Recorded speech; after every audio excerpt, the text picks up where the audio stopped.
pessoal! E hoje é dia da gente falar de como estimar o seu WOC, custo médio ponderado de capital, se o seu patrimônio líquido é negativo. Quer saber sobre isso? Vem comigo! Muito bem, pessoal, então vamos lá. Antes de mais nada, é legal a gente partir do porquê usar o custo médio ponderado de capital, da sigla em inglês WOC, W-O-C-C.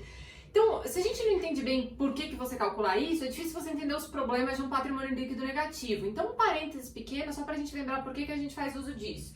Tem muito uso nas finanças corporativas para o conceito de custo de capital. Um deles é para fins de valuation. Imagine que você vai comprar uma startup, você é investidor, pá, lá uma em cima da outra. Quanto você paga?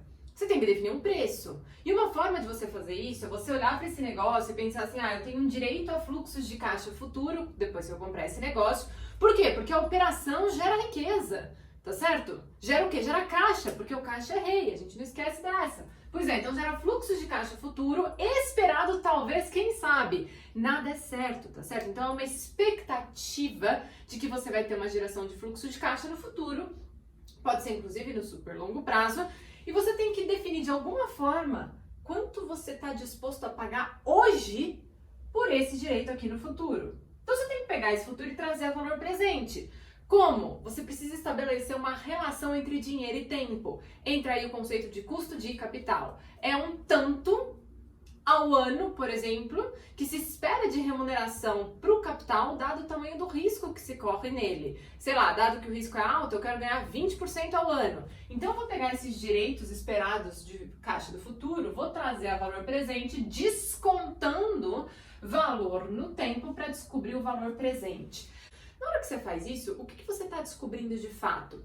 Um valor de mercado, porque é o que a gente aceita transacionar, pagar e de fato liquidar esse negócio, que envolve o valor do direito disso, que é o que a gente vai chamar de valor do equity. É o valor que esse negócio tem para o seu dono, para o seu investidor, para o seu equity aí do termo em inglês e do termo em português mais técnico que a gente fala, do seu patrimônio, para quem entrar nesse negócio, para os donos, tá certo?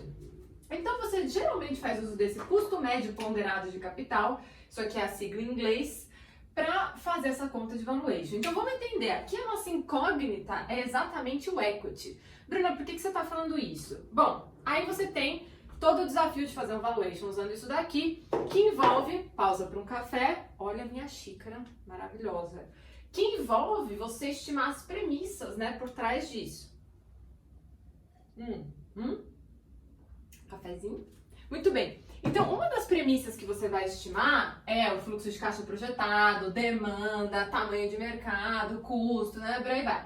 Outra é o custo médio ponderado de capital. Então, para você descobrir essa engenharia, você precisa do WOC. Maravilha, vamos estimar o WOC. Aí você vê aqui uma visão do balanço patrimonial. Vamos lembrar que o balanço patrimonial, aí tem, né, um monte de pré-requisito porque a gente vai falar aqui.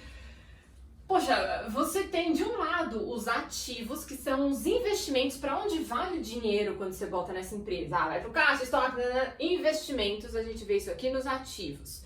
E do outro lado, nós temos as fontes de financiamento, da onde vem o dinheiro. Então isso aqui é um jogo de soma zero. No mundo da legalidade, na ausência do caixa 2, o dinheiro vem de algum lugar, ele vai para algum lugar. Ele vem dos passivos mais patrimônio líquido, passivos em cima, patrimônio líquido embaixo, e ele vai para os seus ativos, que são os seus investimentos. Muito bem, olha só. Vou pegar uma caneta aqui, não sei o que eu fiz com a caneta preta, então vamos com a caneta azul aqui. Tudo bem. Então, você pode pegar dinheiro com várias fontes, inclusive algumas operacionais. Tipo fornecedores, salários, impostos, são todas credores seus que são operacionais. Mas o que importa aqui pra gente é estabelecer uma relação entre tempo e dinheiro. Então a gente foca naquelas pessoas que vão de fato querer ser remuneradas pelo tempo passando, Bom, essas pessoas são quem? Os sócios, que é o que a gente vai chamar de equity, que está relacionado a essa continha aqui da contabilidade, que é o patrimônio líquido. E a dívida onerosa, aquela que te cobra juros, tipo empréstimos, financiamentos, debêntures, mútuos eventualmente. Então aqui a gente está falando da dívida que está dentro dos passivos. Atenção, não é todo mundo nos passivos que vai te cobrar juros e te exigir essa remuneração, esse ônus pelo tempo. A única dívida que a gente usa aqui é aquela que te onera pelo tempo, que cobra, portanto, alguma modalidade de juros. Muito bem. Já o equity, você tem aqui o tanto que os investidores já aportaram nesse negócio, seja através de uma injeção de capital ou lucros retidos. Independentemente disso, você vê refletido no patrimônio líquido o valor contábil do equity. Mas o seu objetivo não é descobrir o valor contábil do equity, o seu objetivo é descobrir o valor de mercado do equity para essas transações, para você ir lá e comprar essa startup, por exemplo. Então você tem que descobrir, em média, quanto que essa galera quer ganhar. Porque se você descobre em média quanto que todo mundo que espera a remuneração por esse negócio quer ganhar, em média, você estabelece essa relação entre esse dinheiro que vai ser gerado e quanto que ele tem que remunerar todas as pessoas que investem capital aqui dentro. Todo o capital investido. E quem que investe capital aqui dentro que espera a remuneração? A dívida e o equity. Bom, então a gente tem que de alguma forma estabelecer uma relação entre quanto que essas pessoas querem ganhar e a importância de cada uma delas. Porque se você não tem dívida, então só importa quanto o seu sócio, seu equity quer ganhar. Agora, se você tem os dois, você tem que pensar qual a importância de cada um deles proporcionalmente. Será, por exemplo, que eu tenho R$1.000 de dívida e R$1.000 de equity? É equilibrado. Eu vou pegar o tanto que eles vão querer ganhar, fazer uma média simples, dividir por 2. Mas e se eles não tiverem importâncias equilibradas? Tipo, eu tenho R$10.000 de equity e que eu devo para os meus sócios, como empresa, estou falando aqui, e eu tenho R$1.000 de dívida. Poxa, a importância do sócio como investidor é muito maior. Então eu vou ter que atribuir mais peso ao tanto que esse sócio vai esperar de remuneração no tempo. E aí a gente vai ver a importância de cada um, o peso de cada um e quanto que cada um desses quer ganhar. O tanto que a dívida quer ganhar, a gente chama de KD. O tanto que o equity quer ganhar, a gente chama de KE. E o que é o WACC, Weighted Average Cost of Capital? Custo médio ponderado de capital. Como o nome sugere, é uma média ponderada desses dois custos, dado a importância deles. Então isso aqui é um peso, a gente poderia aqui chamar de W, de weight, de peso. Então vamos supor, 30% do meu capital investido vem de dívida, então 70% vem de equity. Isso aqui tem que somar 100% de capital investido. Tô falando aqui muito rápido, naturalmente, tem um monte de pré-requisito para isso. Quem tiver dúvida, me manda, tá bom? Muito bem. Qual o problema? Aí você vai estimar esse KD, você vai pegar lá nos contratos de dívida, você vai ver se a sua empresa, outras coisas considerar, é lucro real ou lucro presumido, porque talvez se você for lucro real ou simples nacional, etc. Se você for lucro real, você pode ter um benefício fiscal da dívida, então você economiza imposto de renda em virtude de pagar juros, fica atento nisso. E nesse caso, o custo da dívida fica inferior em virtude desse benefício fiscal. E por aí vai. Então você poderia ver esse custo da dívida olhando os contratos de dívida, as notas explicativas de uma empresa de capital aberto, etc. O custo do equity tem várias formas de você estimar o tanto que o seu equity, seu sócio, espera de remuneração. Existem modelos para isso. O mais famoso deles é o modelo CAPM, de Sharpe, Lynch e Mosin. E aí é assunto para um próximo vídeo ou uma próxima mini aula, tá certo? Mas se vocês quiserem também me avisa que a gente pode fazer. Bom, então você vai saber quanto cada um deles quer ganhar. Acontece que, às vezes você vai pegar a contabilidade da empresa para estimar isso daqui e vamos supor, você já foi lá, batalhou, descobriu o KD, foi lá, batalhou, estimou o KE. Agora você tem que atribuir os pesos. Aí você vai ver na contabilidade, você percebe que a empresa tem, sei lá, R$1.000 aqui de dívida, só que o patrimônio líquido dela está negativo. Por que um patrimônio, tecnicamente falando, o patrimônio líquido negativo é uma empresa quebrada, quer dizer, tudo que eu tenho é menos do que tudo que eu devo. Mas a gente sabe que na prática não é necessariamente bem assim, porque pode ser que muito dessa contabilidade esteja excessivamente conservadora, esteja excessivamente antiga, sem correção monetária, ou até o fato de que a contabilidade olha para o passado, não para o futuro. Isso aí por um default clássico dos princípios de contabilidade, que é mais conservadora. Claro que tem exceções a isso, tá? Então, para os contadores que estão aí, a gente sabe que tem uma outra exceção em que a contabilidade lhe permite olhar para frente, como caixa de propriedades para investimento, por aí vai.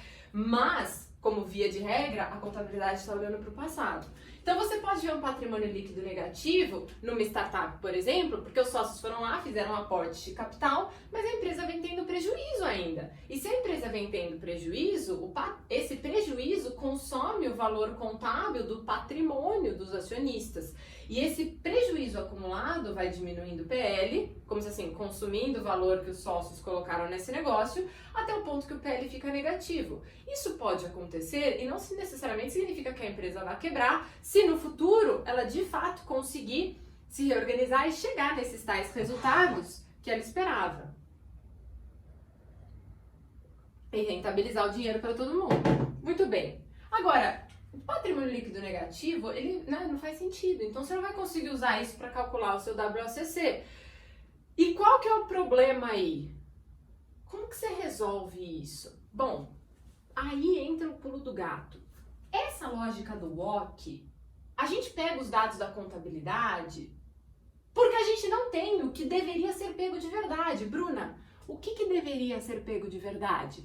Conceitualmente falando, o tecnicamente correto é você pegar o valor de mercado da dívida e o valor de mercado do equity, e não o valor contábil. Bruna, então, se eu tinha que pegar o valor de mercado, se isso é o certo a fazer, por que eu pego o valor contábil como proxy?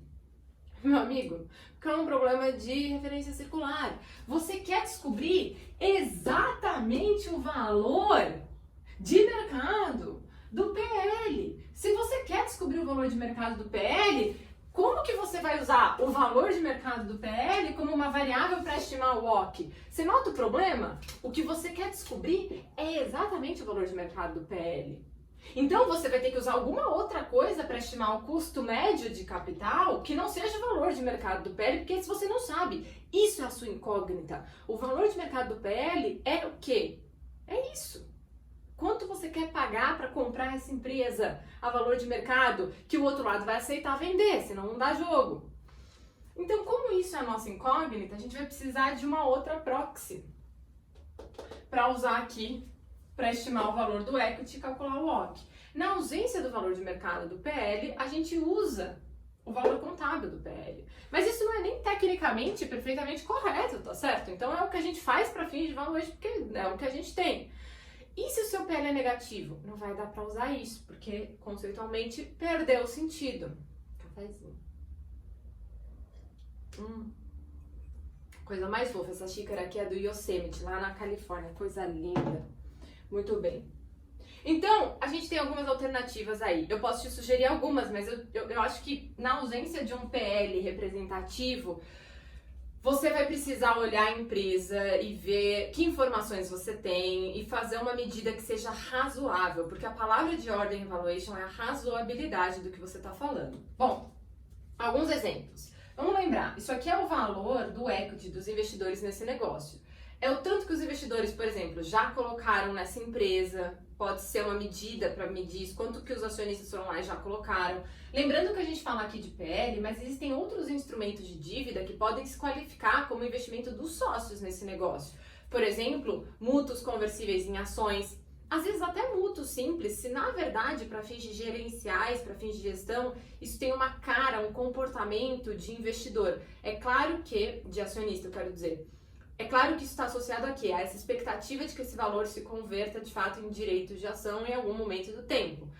E a gente tem que ter um cuidado, porque para fins legais, proteção dos investidores anjos, por exemplo, você pode querer ficar como mútuo e de fato não ter essa conotação de equity nunca. Você quer ser tratado como uma dívida para não ter todas as responsabilidades em relação a esse negócio e a gestão. Então, se de fato esse mútuo for uma dívida, beleza, ele vai ser debt, com seu custo aqui de dívida. Se esse mútuo tiver uma cara para fins de análise do seu business de equity, não tem nenhum problema você pegar isso daqui e alocar como equity. Maravilha? Tudo bem. Então, você poderia, como alternativa 1, pegar todo o dinheiro já investido nesse negócio por acionistas ao longo do tempo, corrigir isso por algum tipo de inflação, correção monetária mínima aí e determinar que esse é o equity. Alternativamente, ao invés de corrigir por inflação mais uma taxa aí livre de risco de alguma coisa que represente a remuneração básica da nossa economia. Então, basicamente, pegar todo o valor investido e corrigir por uma Selic. Cuidado, porque Não estamos falando dessa Selic volátil de curtíssimo prazo, mas uma Selic razoavelmente média, que represente, em termos de médio e longo prazo, uma expectativa razoável quanto à taxa básica da nossa economia. Essa é uma alternativa, tá certo? Seja qual for a abordagem de correção monetária que você usar. Outra alternativa, você poderia pegar o tanto que você tem de dívida, vamos supor R$1.000, e dar uma estudada nas empresas de capital aberto, empresas que têm dados publicados, e ver mais ou menos num setor comparável qual é a relação entre dívida e equity que esse setor tem. Então eu tô olhando aqui um setor que é comparável, que tem ação negociada, informação publicada na CVM, e eu vejo que empresas desse segmento têm R$1 de dívida para R$2 de equity, em média. Maravilha! Você vem aqui e fala, se tem R$1.000 de dívida, vai ter R$2.000 de equity. Por proxy, por benchmark, por comparables do seu setor, você estima o equity, calcula o WOC e se joga para ser feliz, vai lá e calcula o valor de mercado do equity. Se você não fizesse isso, você teria um problema aqui de referência circular. Pessoal, esse assunto aqui é um tema avançadinho, tá certo? Então, tem um monte de pré-requisito pra gente de fato entender isso. Se vocês tiverem dúvida, vão me mandando. Se tiver ao meu alcance, a gente sana essas dúvidas. No mais, pessoal, muito obrigada pela atenção. Se vocês gostaram desse conteúdo e gostam dos meus conteúdos, não se esqueça de se cadastrar aqui, convidar, passar para os amiguinhos, para a gente conseguir propagar o conhecimento aqui no nosso ecossistema. Maravilha? Obrigada pela atenção.